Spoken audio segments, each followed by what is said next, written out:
Hi everyone, welcome to my channel. I'm Brittany and I run a blog called By Brittany Goldwyn, which primarily focuses on DIY and houseplant care and propagation.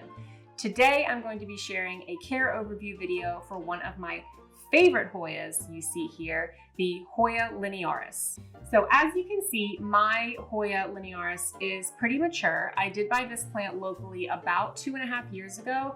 So if you're wondering where to find one, your best bets are probably a local nursery that either has a somewhat diverse selection or specializes in Hoyas.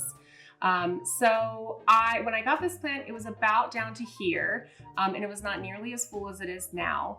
I think I paid about $48 for it, and at the time it was a little bit harder to find these than it is now. So to get something in a basket this big that was already trailing, I was super pumped about that.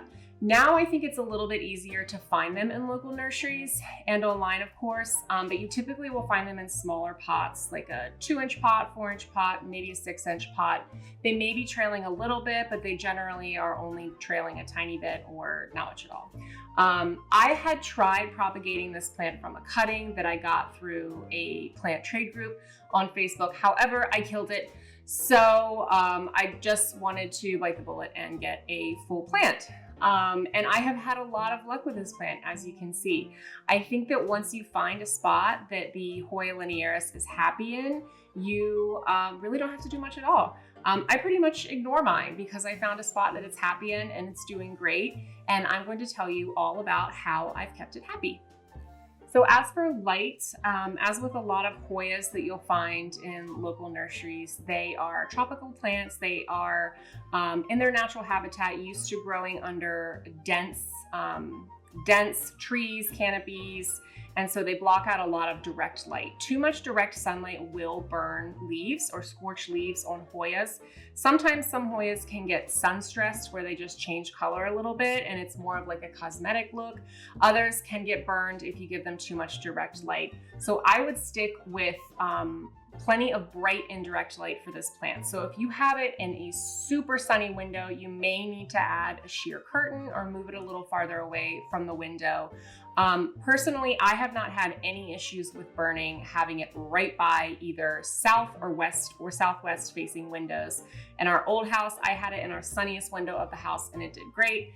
In our new house, I have it actually in a north-facing window, but it does have a window, but it's in a bathroom. So I think that's why it's doing so well. I'll talk about that in a little bit when I talk about humidity. So for watering this plant, I generally water it when the soil has almost completely dried out. And I know that's not necessarily a popular thing to do with some Hoyas, but I have very few Hoyas that I water even when the bottom is still dry. I can put my finger in the drainage hole and feel that it's still wet or damp. I don't water them yet. I really stretch them between watering because I have had a lot of problems with Hoya cuttings and Hoya plants being very prone to yellowing their leaves from too much water or too dense of soil.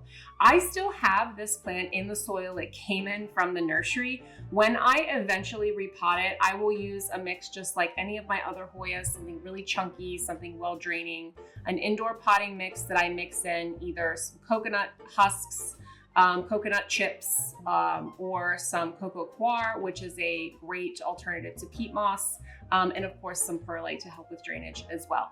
Other people use bark. I'm not a huge fan of using bark for Hoyas, but you know, whatever works for you. So one of the reasons why I think a lot of people struggle with Hoya Linearis care is because they do not have it in enough humidity.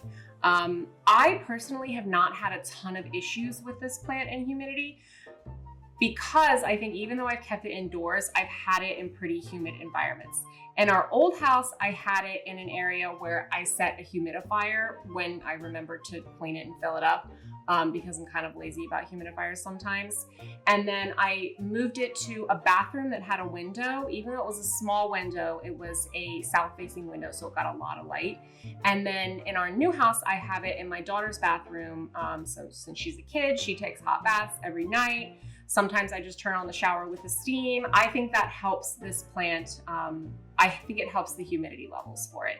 It has been happy. It has been growing like a weed. I have had to cut this plant so many times because even hanging from the ceiling, my 4-year-old will be like, the plant's touching me, because it gets so long, which is fantastic. But also there are good reasons to trim a Hoya Linearis plant, and I will go into that in a few minutes.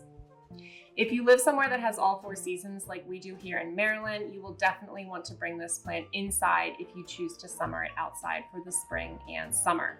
I have never put my Hoya outside for the spring and summer, but I put a lot of my other Hoyas outside because they love the humidity where we live. However, again, this is definitely not a cold and frost hardy plant, so you'll need to bring it inside when temperatures dip. I'd say consistently into the low 50s for multiple nights in a row. Now, one of the things that I've noticed that my Hoya is prone to, and I think that a lot of them are prone to, are dropping some leaves and getting these leggy portions on the stems. Let's see if I can find another one. There's a couple, one I was eyeing back here. Here's one as well. You can see here it has 1 leaf and then none, 1 leaf, bare, and then it has the normal 2 leaves here. So one of the reasons why you might want to trim this is because it can make the plant start looking a bit scraggly if you let them go on for too long. So I have been trimming my plant pretty regularly, so I'm having trouble finding some good examples here. But just look for areas on your plant where it might be bare and looking a little scraggly and leggy.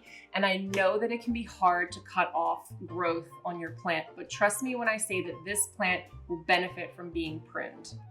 Now, when you prune leggy or scraggly growth off of a plant, and particularly this plant, it will grow hopefully healthier new growth from just above the area where you cut it. So here's an example. It's kind of hard to see here, but this one was very leggy, so I trimmed off the end and then it sprouted new growth. This also helps to encourage fullness because when the new stem sprouts, it sprouts off just to the side. It doesn't go straight down anymore. So as you prune different stems on your plant, it will help to encourage branching and fullness and really give that beautiful full effect, that curtain effect that I think a lot of people like with this plant. Pruning is also great because if the growth that you're pruning off is otherwise healthy, just a little bit leggy, then you can propagate it and grow new plants. So I mentioned before I got this plant, I got some cuttings and I did not have a lot of luck with those cuttings, but I have had luck propagating this plant, this specific plant, while taking cuttings. And honestly, I just post them on my local plant group for free or for $5 for people if I've already started rooting them, to make it a more economical way for others to get this plant. So the great part about pruning the leggy growth is that typically the growth points are already exposed. You don't need to remove any leaves since they're leggy, scraggly growth anyway. For this plant, I do like to use a mixture of damp moss and perlite to root it and make sure to keep the humidity high. I like to either use a plastic propagation box or something just like a little cup with moss and perlite in it and a plastic bag on top of it to keep the humidity high and the moss damp. If you're interested in learning more about propagation, I have a lot of pictures of the process and an in-depth propagation guide on my blog in my How to Care for a Hoya Linearis houseplant. Now, as far as plant maintenance for this plant, I have not had any pest issues with this specific plant, but it is vulnerable to all of the normal houseplant pests. Please remember whenever you take a new plant home to quarantine it and monitor it to make sure it's not bringing anything new into the house that could spread to your other plants. However, as a routine pest maintenance step for all of my plants, but specifically for the Linearis plant, is when I water it, I like to either use the faucet in the sink or the shower to thoroughly spray down all of the foliage. So I'll lift it up and I'll spray underneath. I'll lay it down and spray on the top. And so it's just like trying to mimic its natural environment. This cleans off the leaves. I'm hoping that if there's any sort of like pest trying to move in, that this would knock it off before any sort of infestation gets out of control. And it just looks really pretty when you spray it down. It looks very happy. I think that one of the biggest problems people encounter caring for this plant is that they just love it too much. I think that overwatering can do a lot of damage with this plant, especially if the soil it comes in is not chunky and well draining and very light and airy. You want the water to be able to flow through the soil and out of the drainage holes. You want oxygen to be able to get to the roots, and you want the soil to dry out pretty quickly. If you water the plant too much, it will start to rot, the leaves will start to yellow and fall off, and it's just not a pretty situation. So I generally think that that's one of the issues that people find this plant to be more difficult to care for. That and household humidity levels can vary throughout the year and in different climates. So it's possible that the humidity levels for your plant might just be a little bit too low. So that pretty much covers my Hoya Linearis care guide and all of my care tips. If you're struggling to care for your plant, I hope this was helpful to you. Please feel free to drop a comment below if you have any specific questions. It's hard without seeing the plant, but I can definitely help you troubleshoot and think of some things that might be going on with your plant. Otherwise, I hope yours gets as happy as mine has been and gets nice and long. And make sure to hit the subscribe button so you can see all of my future videos, including videos on plant propagation, plant care tips, and DIYs. And always feel free to visit my website. I have tons of written plant care guides with loads of different pictures if you're interested in that. All right, thanks everyone. See you next time. Really, honey?